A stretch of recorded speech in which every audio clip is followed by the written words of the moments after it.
गुरुदेव, जिसे हम अज्ञानी कहते हैं, जब वो ज्ञानियों जैसी बातें करता है तो आश्चर्य होता है गुरुदेव। आश्चर्य क्यों? इसलिए कि जो वो ज्ञानी समझ नहीं सकता, वही बात अपने आप को ज्ञानी समझने वाले कैसे नहीं समझ पाते। साईं, क्या तुम्हारे मन में पैसे का आकर्षण कभी नहीं जागा? गुरुदेव, एक पुरानी कहानी याद आई है। कदाचित आप जानते भी हैं, सुना भी होगा आपने। एक गांव में एक साधु आया, महा तेजस्वी था। सभी उसके दर्शन करने गए। गांव में एक अमीर आदमी भी था गुरुदेव, वो भी साधु के दर्शन करने गया। उसने साधु से प्रार्थना की, मैं धनवान हूं, मेरे पास इतना पैसा है कि मैं उसकी गिनती ही नहीं कर सकता। अगर ये पैसा आपके काम आ जाए तो मैं अपने आप को धन्य समझूंगा। साधु ने सुनकर अनसुना कर दिया, लेकिन वो अमीर आदमी साधु के पीछे ही पड़ गया। तब साधु ने उसे कपड़े सीने की एक सुई दी और कहा, तुम मेरी सेवा करना चाहते हो तो ये सुई हम दोनों के मरने के बाद मुझे लौटा देना। मरने के बाद? हाँ गुरुदेव। वो अमीर आदमी परेशान होकर सोचने लगा कि साधु पागल है, मरने के बाद मैं उसे सुई कैसे लौटाऊंगा।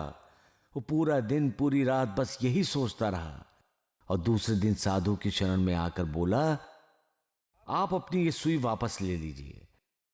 मरने के बाद इस सुई को लौटाने का मुझे कोई रास्ता नहीं दिखाई दे रहा है, न ही मैं ये जानता हूं कि मरने के बाद क्या होता है।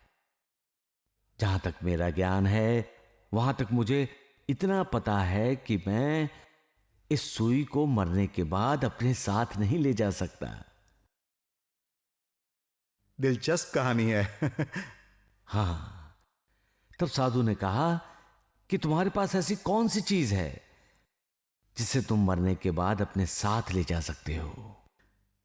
तो फिर उस आदमी ने कहा होगा कि ऐसी कोई चीज मेरे पास नहीं है, खाली हाथ आया हूं और खाली हाथ जाऊंगा।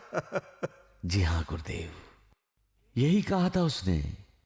तो फिर साधु ने क्या कहा? साधु ने कहा, फिर तुम अपने आप को धनवान क्यों समझते हो? तुम तो निर्धन हो, क्योंकि मृत्यु के बाद इंसान जो अपने साथ नहीं ले जा सकता, वो उसका धन नहीं है, वो उसकी संपत्ति नहीं है। गुरुदेव, जो अपना नहीं उसके पीछे भाग दौड़ क्यों? जो अपना है वही अपने पास रखना चाहिए ना। तो फिर अपना क्या है साईं? अपने कर्म गुरुदेव, अच्छे कर्म, सत्कर्म, दूसरों के आशीर्वाद, मालिक की दुआ, जिंदगी में दूसरों के काम आने का समाधान। सबका मालिक एक।